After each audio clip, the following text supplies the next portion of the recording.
daily soccer podcast with the Global Sports Podcast Network.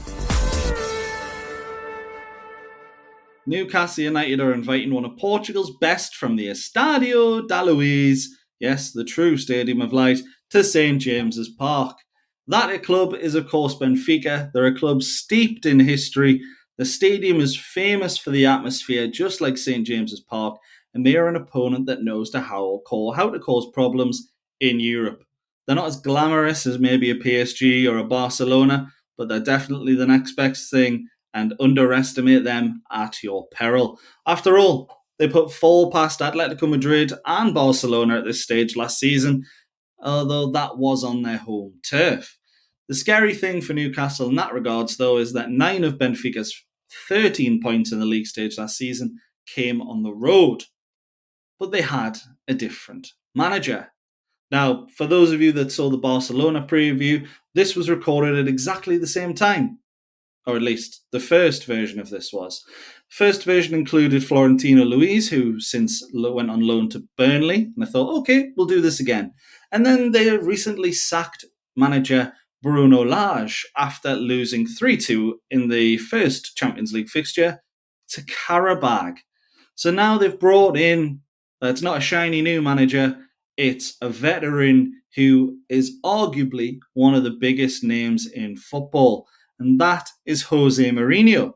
So today I'm going to try to break down what this Benfica side is going to look like, how they're going to play, who their key players are, and how Newcastle can get the result they need from the Portuguese side. The two clubs will face off on October the 21st. But first, let's go into a bit of context into the game. So Benfica are one of the true giants of Portuguese football. Alongside Porto and Sporting Lisbon, they dominate the Premier League. And in recent years, they've built a reputation in Europe for being more than just group stage participants. They regularly make it through to the knockouts, and they've done so with a mix of academy talent and some brilliant signings. They've also got a rich European history, 2-time European Cup winners in the 1960s, and countless deep runs ever since. For Newcastle, this is a proper test against a seasoned continental club who are realistically at the level in Europe Newcastle United will want to be. They are a brilliant club. They're a different beast at home than what they are away. That has to be said. However, in 7 games against Portuguese opposition, Newcastle United have never lost at St James's Park. Is that a good omen? Or is it just another fact soon to become fiction? So tactically, Benfica are known for being a very modern team under Bruno Lage, but that isn't the case anymore. Jose Mourinho has joined the club, and honestly, it's hard to say exactly how they're going to play because they're going to be a different opposition in the league to what they're going to be in the Champions League. And with that in mind, Newcastle and Benfica both have another Champions League game before they actually face off against each other. So maybe we'll see exactly how Benfica are going to fare when they play away to Chelsea. It will be a similar sort of game, but Newcastle United and Chelsea have very different play styles. So who knows how that's actually going to go. But typically the lineup in the 4-2-3-1, it was more of a 4-2-2-2 in Jose Mourinho's first game, but it does look more likely that it'll be the 4-2-3-1. It's one of those where realistically Jose Mourinho has a set way of playing. He's diverted away from it at Fenerbahce, and I think Jose Mourinho has even said he regrets pretty much everything from his spell at Fenerbahce. So I think he'll go back to the tried and tested methods against English opposition that's worked out so well for him at Chelsea, Man United, and even Tottenham. Yes, he did get to a final at Tottenham, but he got sacked just beforehand. And to be honest, they're doing a lot better than what they were doing now. So that has to be said. Mourinho did well at all 3 clubs. But one element of Mourinho's play, which is deemed as slightly outdated in the modern day, that matches Benfica perfectly is the love of quick transitions. That style under Bruno Lage was aggressive. It was built on intensity and width. Mourinho will make them a lot less aggressive, but you can guarantee when they get the ball, they'll look to move it very quickly from back to front. They'll remain direct. They're still one of the best in Europe at developing players, and that is never going to change. I see a weakness in their team, and that is Ukrainian goalkeeper Antonio Trubin, who is a strong shot stopper, it has to be said, but is very prone to making mistakes. If you keep him busy, he'll make one, and that's a great way to get in front against a tough team like Benfica, particularly under Jose Mourinho, who will make them difficult to score against. But if we talk about key personnel, Benfica are famous for constantly evolving, selling their big names, and then producing new ones at the flick of a finger. But here are a few players that Newcastle United might be a little worried about going into the game. Antonio Silva in defence, the young centre-back. Most people will already know about him. He's one of the highest rated defenders in Europe. Very young, has the potential to be one of the best. He had a huge price tag in the summer. It was a surprise he didn't move on from Portuguese football, actually. And I think he'll be one of the players that Jose Mourinho really focuses on to be one of the best in the world. Let's be honest, not many centre-backs regress under Jose Mourinho. So Antonio Silva, definitely one to watch. The battle between him and Nick Voltemada is going to be fascinating because Silva likes to stop players getting a number of touches on the ball. He presses them quite quickly. And he's quite dominant in the air. Doesn't like strikers having a lot of time on the ball at all. And Nick Voltemada, from what we've seen of him at Newcastle, is very much the kind of striker that it's one touch, pass out wide. He's a one-touch kind of player. He's not going to take 4 or 5 touches and then have a shot. He wants to do things quick and he wants to get them done immediately. So it's going to be who's more alert between Silva and Voltemada that wins that battle. And then in midfield, maybe one of the players that I've picked out a player that isn't going to be too flashy, but one that I think Jose Mourinho will grow to love in his first month at Benfica, and that is Frederick Arunas. He gives them such a bite and control in the midfield of the midfield. He sometimes plays right back. He sometimes plays in centre midfield, a bit like Moises Caicedo for Chelsea. But he's one of those players. He's quick. He's versatile. He's got a good passing range. Pretty much everything that Jose Mourinho is going to want from his midfield. And then there's a new signing who I think it will be a bit more of a bruiser. He's a bit like a mix between Bruno Guimaraes and Joe Linton. Richard Rios, who they've signed from South America in the summer. He's got a good passing range. He's aggressive on the ball. And it'll be one of those two as a midfield battle. If they're the two that do end up being chosen, obviously a lot can change under Jose Mourinho, but they'll be a big threat to Tonali, Guimaraes and Joe Linton. And then up front, if you're a fan of England or international football, you'll probably recognise the name Vangelis Pavlidis. I've butchered that. It's Vangelis Pavlidis. After his excellent performances for Greece against the Three Lions, there isn't one particular superstar in this Benfica team, but the Greeks scored 30 goals in 57 games last season, including 7 in 6 Champions League games, and that included a hat-trick against Barcelona, who Newcastle know fine well just how good Barcelona are. But if he isn't enough, they always have someone ready to step up.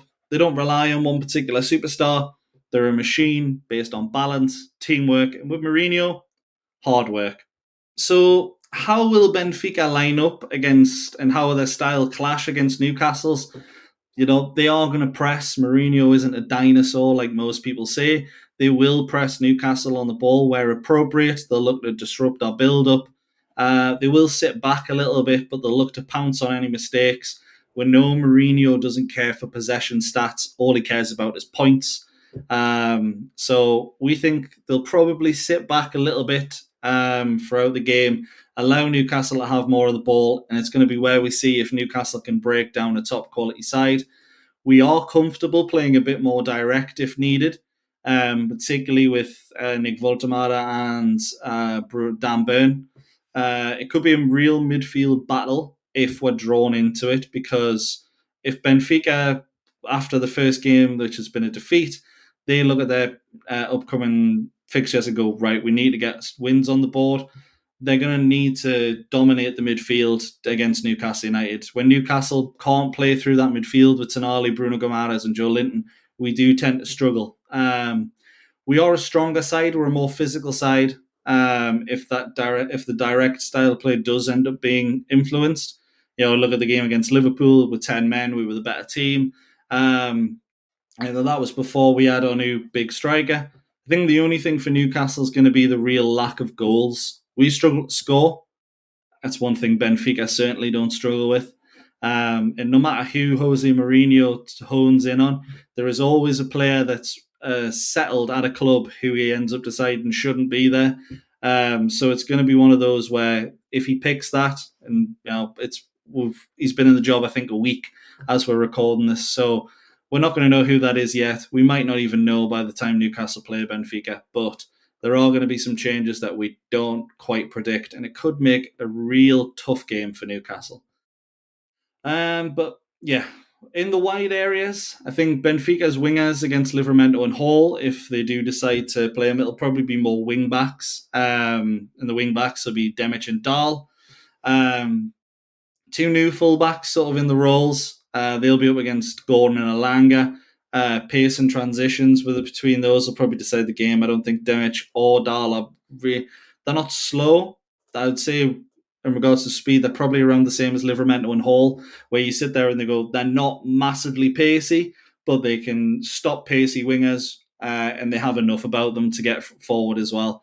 I think the wings will be what end up deciding the game. They do like to control possession. I imagine that'll remain the same under Mourinho because the quality in the Portuguese league isn't great. So whether that transitions into the Premier League, etc., who knows? Not Premier League, Champions League, who knows? But I think it'll be one where he tries to translate it early on against the likes of Newcastle, where he thinks the club could have a bit more possession. They'll slow the game down, try and keep the crowd quiet, like everyone does try to do at St. James's. But they've certainly got the quality to unlock a defence.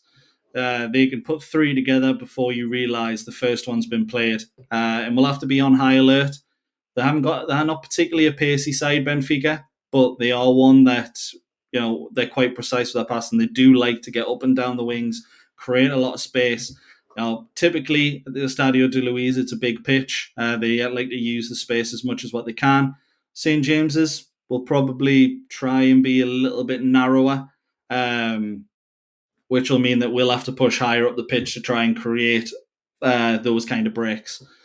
But I think there are a lot of intangibles as well when you look at this kind of fixture.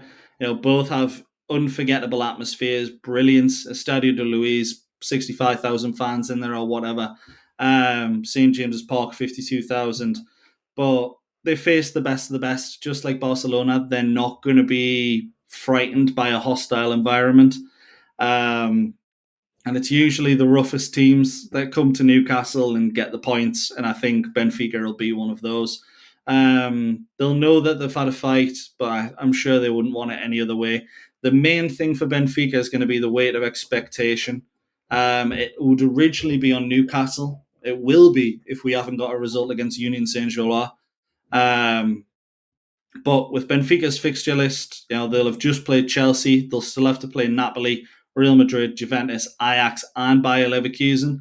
Karabag was supposed to be the banker for them, and they haven't got anything from it. So they're going to really struggle to put points on the board. Jose Mourinho might look at this one as one they need to win, which means we could see a more offensive Benfica outfit than we're used to.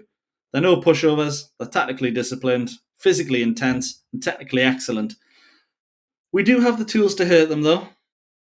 But it could be one of those where it's a really tight game. If we win the midfield battle, keep it tight at the back, break with pace, got every chance of winning the game. But don't be surprised if a Jose Mourinho masterclass leads to Benfica leaving St. James's Park with at least a point.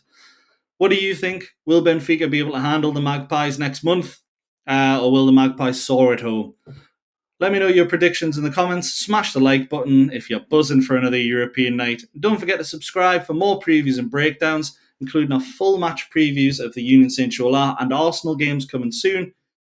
Newcastle's European adventures are only beginning, and Benfica are next on the list.